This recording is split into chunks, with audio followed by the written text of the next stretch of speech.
اللہ الرحمن الرحیم۔ سیدہ فاطمہ زہرا رضی اللہ تعالیٰ عنہ کی وفات کے بعد مولا علی نے ان کی وصیت کے مطابق دوسری شادی کی۔ حسن حسین زینب ابھی چھوٹے تھے۔ آپ نے سیدنا عقیل کو رشتہ دیکھنے کے لیے کہا تو قلبسی بنو کلاب کے قبیلے کا انتخاب ہوا۔ سیدنا علی کی خواہش تھی کہ کوئی ایسی خاتون ہو جو شجاعت، صحاوت اور اثار کی خصوصیات سے مالا مال ہو۔ بنو کلاب کی خاتون فاطمہ بنت حزم کے گھر رشتہ بھیجا تو سردار حزم اپنی بیوی کے پاس گئے اور پوچھا کہ سیدنا علی کا بیٹی فاطمہ کے لیے رشتہ آیا ہے، کیا آپ نے اپنی بیٹی کی ایسی تربیت کی ہے جو نبی کے خاندان میں بیاہی جا سکے؟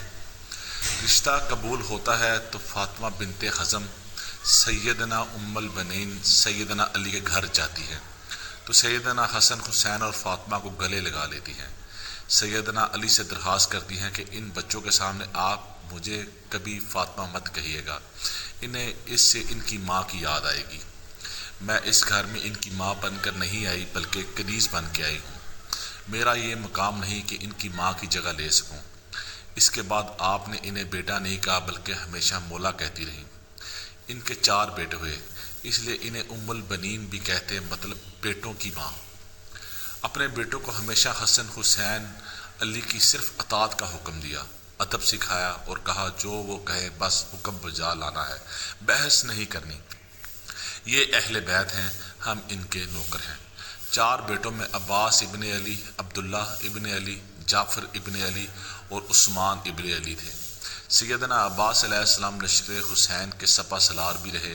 شجاعت میں یہ ایک مقام رکھتے تھے، دونوں ہاتھ سے تلوار چلاتے تھے۔ جنگ صفین میں سیدنا علی نے ان کو بھیجا تو محمد بن حنیفہ کہتے کہ مولا آپ صرف عباس کو کیوں بھیجتے ہیں؟ تو سیدنا عباس کہنے لگے حسن و حسین میرے ابا کی آنکھیں ہیں اور میں ان کا بازو، اور بازو ہمیشہ آنکھوں کی حفاظت کرتے ہیں۔ حالانکہ عمر میں حسن و حسین سے چھوٹے تھے، مطلب کہ یہ سوال بھی نہیں بنتا، ماں کی تربیت ہر مقام پر جھلکتی تھی۔ واقعہ کربلا میں جب ایک ایک کر کے لشکر حسین کے سپاہی شہید ہوتے گئے تو سیدنا عباس نے مولا حسین سے درخواست کی مجھے جانے دے۔ سیدنا حسین ان سے تلواریں لے لیتے، بس عباس تم پانی لے آؤ۔ آپ پانی لینے جاتے تو یزیدی لشکر ان پر حملہ کر دیتا، دونوں بازو کاٹ دیے جاتے ہیں، وہی جنہوں نے حسین کی حفاظت کرنی تھی۔ گھٹنے میں تیر لگتا ہے، حسین علی مقام کی آنکھیں بھر آتی ہیں۔ سیدنا عباس مولا حسین سے درخواست کرتے ہیں کہ میرے گھٹنے سے تیر نکال دیں، اور کہتے ہیں کہ مولا میری والدہ سے کہہ دیجیے گا کہ عباس کے دونوں بازو نہیں تھے، اس لیے صرف آپ کو تیر نکالنے کا کہا۔ یہ وہ ادب تھا، وہ اطاعت تھی جو سیدنا ام البنین کی تربیت تھی، جنہوں نے ساری زندگی نبی کے اس گھرانے کی کنیز بن کے گزار دی۔ آپ کے 4 بیٹے اس جنگ میں شہید ہو گئے۔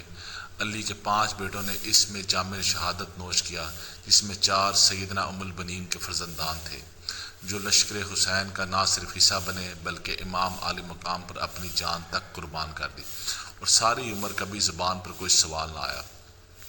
واقعہ کربلا کے بعد جب قاصد خبر لے کر مدینہ منورہ پہنچا، سیدہ ام البنین کو جب بیٹوں کی شہادت کی خبر ملی تو کہا عباس شہید ہوا، جعفر شہید ہوا، عثمان شہید ہوا، عبداللہ بھی شہید ہو گیا۔ فرمانے لگی سب چھوڑیں، میرے مولا حسین کا بتائیں۔ تو بتایا وہ بھی شہید ہو گئے۔ تو کہنے لگی کیا میرے بیٹے بعد میں شہید ہوئے مولا حسین سے؟ تو بتایا نہیں، وہ پہلے شہید ہوئے اور مولا کی حفاظت کے لیے خوب لڑے، تو شکر ادا کیا کہ انہوں نے بے شک حق ادا کر دیا۔ یہ وہ ماں تھی جو اہل بیت کے مقام کو سمجھتی تھی، جس نے اپنے سارے بیٹوں کو ساری عمر صرف اطاعت سکھائی، ادب سکھایا، خود کو اس گھر کی کنیز بنایا، اور حسن و حسین کو بیٹا نہیں ہمیشہ مولا کہا۔ خدا ہم سب کو اہل بیت کا مقام سمجھنے اور اس ادب و اطاعت کی ہدایت فرمائے جو سیدنا ام البنین نے اپنی اولاد کو سکھایا تھا۔ آمین یا رب العالمین۔